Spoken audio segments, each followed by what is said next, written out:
Yo, c'est Yemired. Après plusieurs gros épisodes, concentrons-nous sur un plus petit archétype avec plus de références que de l'or, les aromas. Attends. T'allais quand même pas parler de cet archétype sans moi. Ah, je ne dis pas non à un petit coup de main, Evals. Eh mais moi je suis là aussi.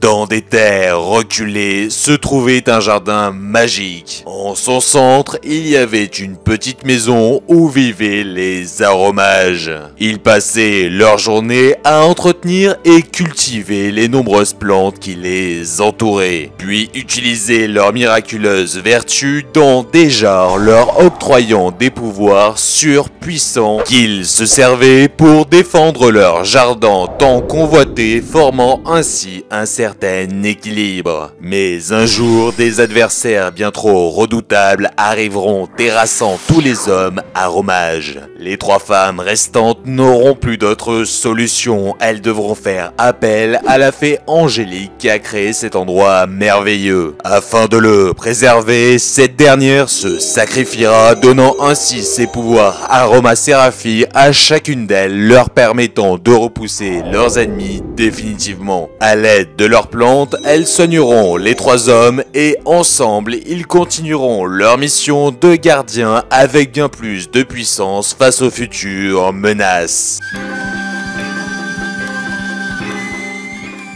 Ah, c'est fini? Oui, c'est à toi, vas-y. Bonjour à toutes et à tous, c'est en 2015 dans le choc des rébellions que sortiront les premiers monstres aromas, puis ils s'ouvriront à la synchro l'année suivante dans Invasion Vengeance. Ils ont ensuite de nouveaux supports en 2019, dont le pouvoir du duel et Impact du chaos. Ce sont des monstres de type plante dont le nom rappelle un type de médecine alternatif issu de ces dernières. L'homéopathie? Non, ça c'est du sucre, tu dois confondre avec la phytothérapie. Mais là, il s'agit plus d'une sous-famille de cette dernière, l'aromathérapie, soit le soin par les huiles essentielles. Ainsi, chacun des monstres représenteront une plante utilisée dans ce domaine. Ok, je m'occupe de faire l'herboriste. Si ça peut te faire plaisir. Ils auront tous des effets en rapport avec le soin. Un premier s'activant en continu si vos points de vie sont supérieurs à ceux de votre adversaire, et un second qui se déclenchera lorsque vous gagnerez des points de vie. L'archétype se divise en deux groupes, les aromages en rapport avec les mages et les aromas séraphies en rapport avec les anges séraphins.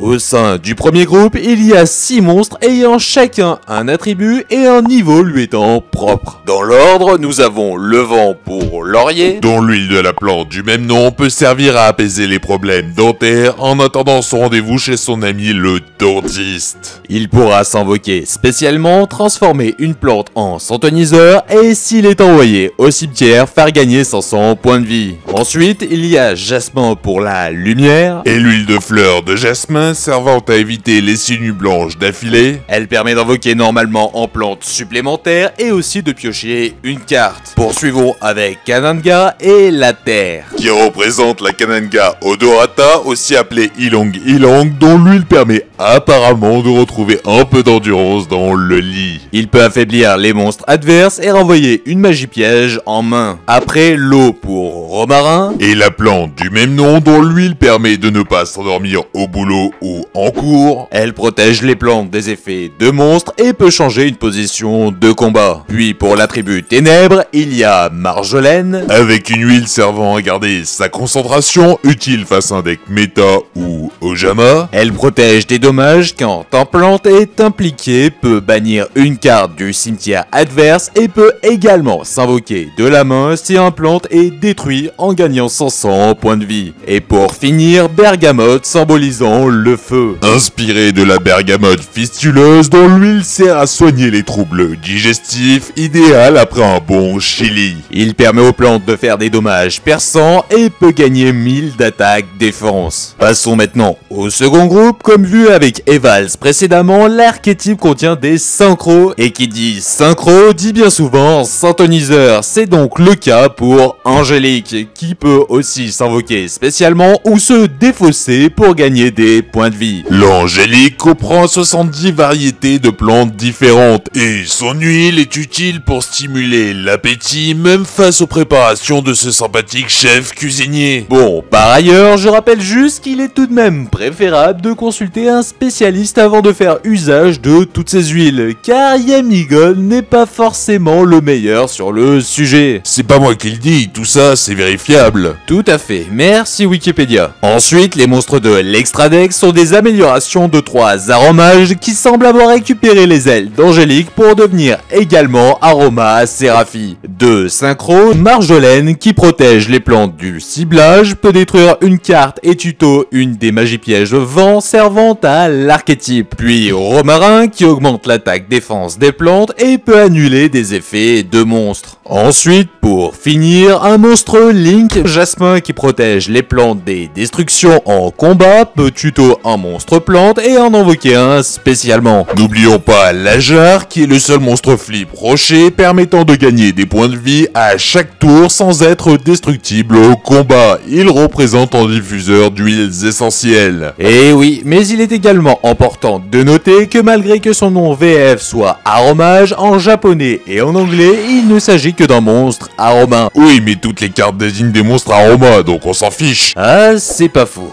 Bon, maintenant passons à sa jouabilité avec l'ami Evals. Le deck Aroma ou Aromage, appelez-le comme vous voulez, n'a jamais vraiment brillé lors des tournois, mais s'en sort assez bien sur Duel Link. Cependant, c'est un deck qui peut surprendre lors des événements, attention. Même s'il a la mauvaise réputation d'un deck qui se joue au time, et c'est dommage mais compréhensif. Sa faculté principale, c'est de gagner des points de vie, beaucoup de points de vie, pour chaque action que vous ferez en envoyant un monstre au cimetière, en invoquant un monstre lorsqu'il est détruit, etc. C'est là qu'entrent en jeu les 3 pièges, vent sec, vent humide et vent béni. Vent humide vous permettra de tutoriser un monstre Aroma ou de gagner des points de vie s'ils sont inférieurs à ceux de l'adversaire. Vent béni de gagner des points de vie en envoyant depuis la main ou terrain au cimetière, ou depuis le cimetière au deck. Quant à vent sec, la carte maîtresse, elle détruira un monstre sur le terrain chaque fois que vous gagnerez des points de vie. Et là, vous avez compris. Les monstres adverses n'ont plus aucune chance. C'est moi ou il essaye de gagner du temps sur ta vidéo? Ajoutez à ça des monstres Aroma qui ont des effets chaque fois que vous gagnez des points de vie, et vous pourrez surprendre votre adversaire. Le deck se marie assez bien avec divers decks plantes, mais le jouet pur est un pur bonheur. Je sens déjà les arômes m'envahir. Bah ça devait arriver, les odeurs lui sont montées à la tête. Et voilà, cet épisode est désormais terminé, j'espère qu'il vous aura plu, n'hésitez pas à me le faire savoir en commentaire. Malheureusement, pas de séquence apparition, car vous l'aurez compris, cet archétype n'est encore jamais apparu dans l'anime ou le manga. Merci grandement au poteau Evals pour sa participation, qui fait aussi de son côté pas mal de contenu dans le YugiTube Game. Pour les intéressés, je vous mets son deck Aromage ici, et là un autre archétype avec de nombreuses références. Allez, ciao! Du coup, c'est bon, c'est déjà fini? Non, il reste encore plus d'une centaine d'huiles essentielles à traiter. Bon bah, on en reparlera quand l'archétype aura de nouveaux supports, j'imagine. Je sens déjà ces arômes.